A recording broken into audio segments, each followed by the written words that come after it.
வணக்கமுங்க. இன்றைக்கி நம்ம சிக்கன் லெக் ஃப்ரை எப்படி செய்கிறதுன்னு பார்க்கலாம் வாங்க. நம்ம ஒரு 1 கிலோ அளவுக்கான சிக்கன் லெக் பீசஸ் எடுத்துக்க போகிறோங்க. இதுக்கு மசாலா ரெடி பண்ணிக்குவோம். இதுக்கு 1 ஸ்பூன் அளவுக்கு வரமிளகாத்தூள், 1/4 ஸ்பூன் அளவுக்கு மஞ்சத்தூள், 1 ஸ்பூன் அளவுக்கு மல்லித்தூள், 1 ஸ்பூன் அளவுக்கு சிக்கன் மசாலா தூள், 1/2 ஸ்பூன் அளவுக்கு கறி மசாலா தூள், இது கூட இதுக்கு தேவையான அளவு உப்பும், 3 ஸ்பூன் அளவுக்கு இஞ்சி பூண்டு விழுதும், 2 முட்டையும் சேர்த்து நல்லா மிக்ஸ் பண்ணிக்குவோமுங்க.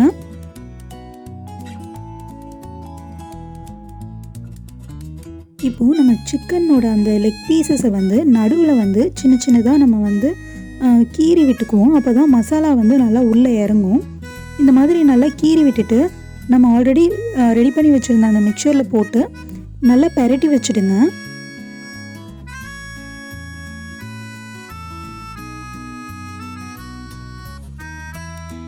ரிமைனிங் இருக்கிற எல்லா சிக்கன் லெக் பீசஸையும் சேர்த்து மறுபடியும் நல்லா பெரட்டி வச்சுடுவோம்.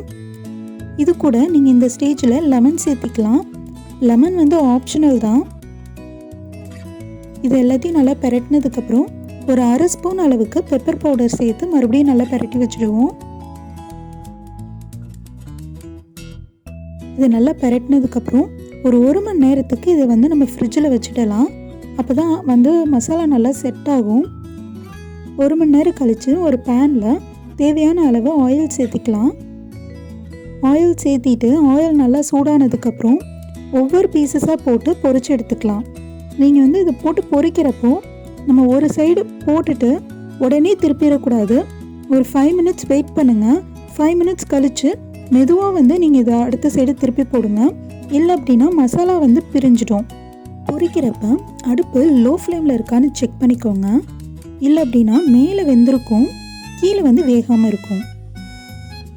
அவ்வளோதான், நம்மளோட சிக்கன் லெக் ஃப்ரை ரெடி ஆகிடுச்சு. இதை நீங்களும் டேஸ்ட் பண்ணி பாருங்கள். உங்களுக்கு பிடிச்சிருந்துச்சுன்னா இந்த வீடியோவை மறக்காமல் லைக் பண்ணிடுங்க. தேங்க்யூ.